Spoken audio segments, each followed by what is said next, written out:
This is Reed Showalter, a former senior policy advisor on the National Economic Council under the Biden administration.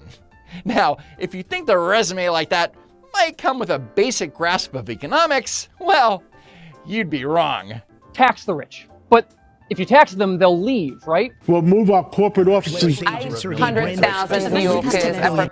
That's exactly what they want you to think. This is based on the mostly fake idea called the Laffer curve. Mostly fake idea, right. Just like gravity is a mostly fake suggestion invented by the Apple industry. The Laffer curve isn't some right-wing myth, it's a foundational macroeconomic principle taught in literally every economics 101 class on planet Earth. The Laffer curve, which says if you tax millionaires and billionaires, they will tax avoid in direct proportion to how much you raise the rates. That's not how the Laffer curve works. I think he got his economics degree from the same place he bought those pants. The concept of the Laffer curve is basically just common sense. If you tax people at 0%, the government gets zero revenue. But if you tax them at 100%, you also get zero revenue. Why? Because nobody is going to work just to hand over their entire paycheck to the IRS. The Laffer curve simply says that there is a revenue peak. One can argue what that optimal peak should be, but if tax rates are below that peak, raising them brings in more money. But if you push rates past that peak, taxes become so punishing that people will stop working, stop investing, or just pack up and leave. It's the economic equivalent of understanding the difference between milking a cow and butchering it. But here's the thing, that's not real. There is such a thing as an optimal tax rate, but the US is nowhere close to it. In fact, we're sitting at like roughly 30% for our highest tax rates, when our optimal tax rate is probably something closer to 70%. Fact check false. The top marginal federal income tax rate is not 30%.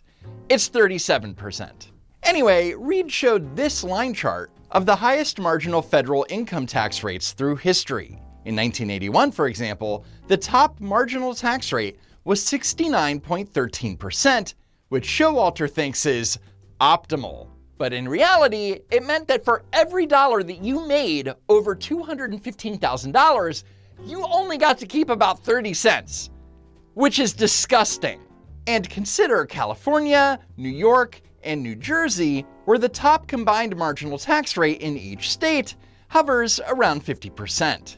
But sure, let's bump that up to 70% and see how fast that they discover the magic of establishing residency in Texas or Florida. In fact, between 2020 and 2021, around 6,000 millionaires relocated out of New York, taking with them as much as $25 billion in taxable income. You may remember my recent video featuring Governor Kathy Hochul begging millionaires to come back to her failing state. Our tax base has been eroded. I philosophically don't have a problem. It is like I have to look at the fact that we are in competition with other states who have less of a tax burden on their corporations and their individuals. But despite the evidence and despite reality, TEMU Hasan Piker here claims that millionaires fleeing higher taxes is a myth. Sure, not all millionaires and billionaires will leave for a friendlier tax environment, but even a small percentage can erode a state's tax base by a lot.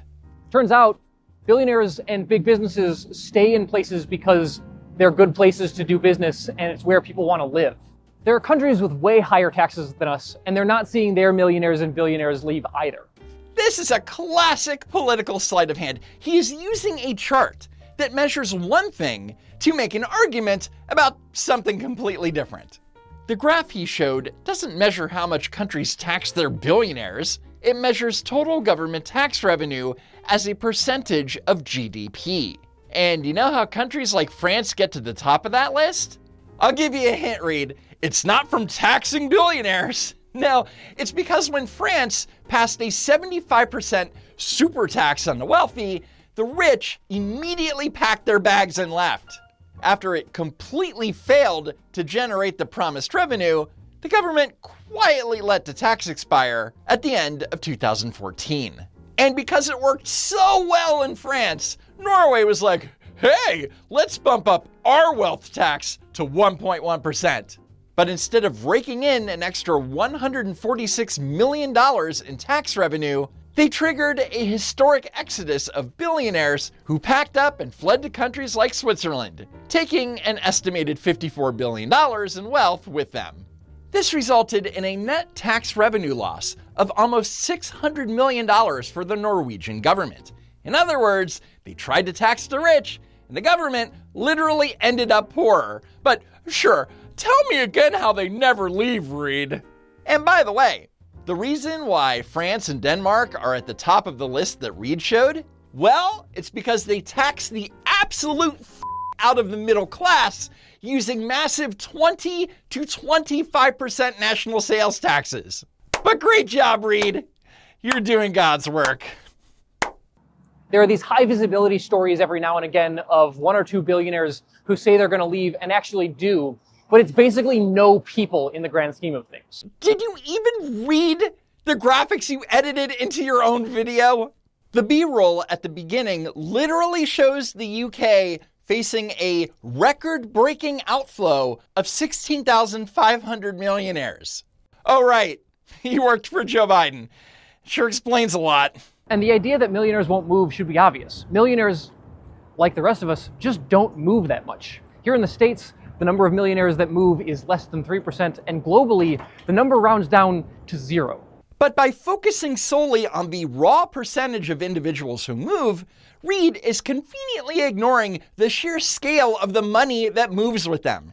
And since the 1% of earners pay such a wildly disproportionate share of total income taxes, losing only 2.4% of them is a devastating blow to a state's revenue. We could have single-payer healthcare. We could have affordable housing. We could have a Green New Deal. We could have the money for all of this. We just need to do one thing. Tax the rich.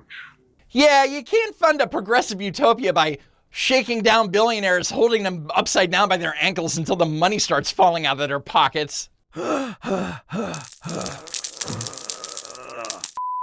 Did you know that Amazon paid less than 1.5% in taxes last year? Yeah, no surprise, the full oligarchy of the Republican Party is on display. One of the things that was tucked into the big beautiful bill last year when they passed it was a depreciation break that allowed Amazon to cut its tax rate by 87% from the year before. It now pays $1.2 billion in taxes on its last tax bill compared to $9 billion the year before, even though Amazon's total profits went up by 45%. They had $90 billion of profits last year alone, and they're paying $1.2 billion on it. So the insane amount of jump cuts to form 6 sentences aside, Reed Showalter mentions a depreciation break as if it's some sinister secret loophole designed to let billionaires hoard cash.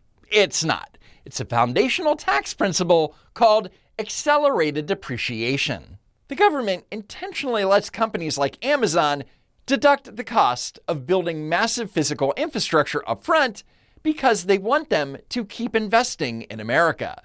But here's the catch. Accelerated depreciation does not mean that Amazon's tax obligation disappears.